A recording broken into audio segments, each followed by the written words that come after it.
About 3 months ago, I was asked to help design the process for this youth forum. And they said, please apply a Foresight approach. My first move, very first move, was to ensure that I had a really great group of peers, my colleagues in the Futures community, who could come in and help me co-design. Then the question was, how are we going to get so many peer facilitators? So then we developed an approach to dealing with the peer facilitation, and we managed to recruit the peer facilitators. So that was the process. And then we discovered, as things were unfolding, that UNESCO wanted certain requirements. This was a 3-act opera. Act 1 was the introduction by the Director General and all the dignitaries. Act 2 was a learning process around futures literacy. And Act 3 was the creation of a statement and declaration for UNESCO. My approach is always learning by doing, for a variety of reasons, but particularly because the future is something that's very visceral. People use it all the time. If you call into question the way they use the future, you have to give them also something that empowers them. You can't just disempower them by saying, hey, the way you think about the future is really, well, you haven't thought about it.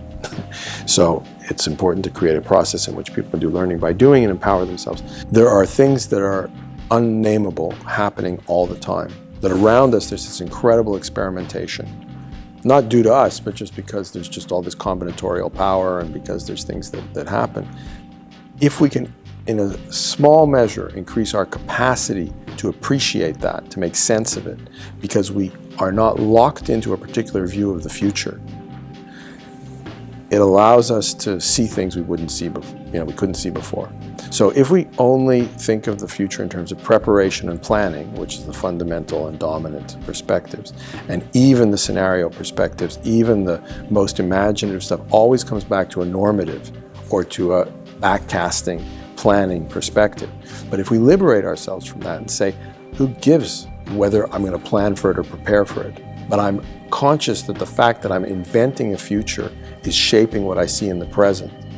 That allows you to have both an exploratory, emergent sense of the present, because you've changed your way of thinking about anticipation, and a planning, closed systems, making bets approach, which you have to do anyhow.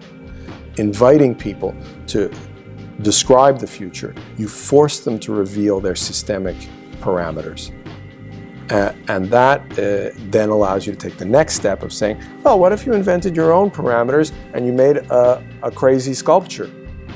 And that's a positive way of putting it rather than a negative way of putting it, and saying, look, you don't know how to make models because you're not an econometrician. Econometricians don't make, they use them, the models of a dead economist to make their parameters and their specifications.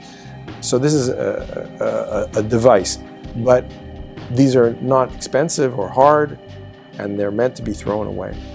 Because I don't want to create another icon, another utopian, false God, which says, oh, I've invented this amazing sculpture, now I'm going to backcast so I can plan step A, step B, step C, step... No, it's to say you can continuously invent a narrative, a description of the future, just the way you can build these sculptures.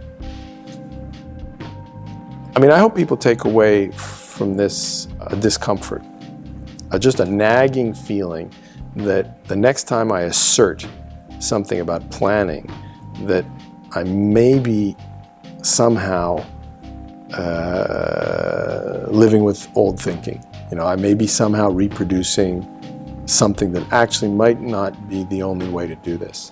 And if people live with that, go away with that slight nagging fissure in their thought processes, it can lead somewhere to experimentation. So that to me is the upside.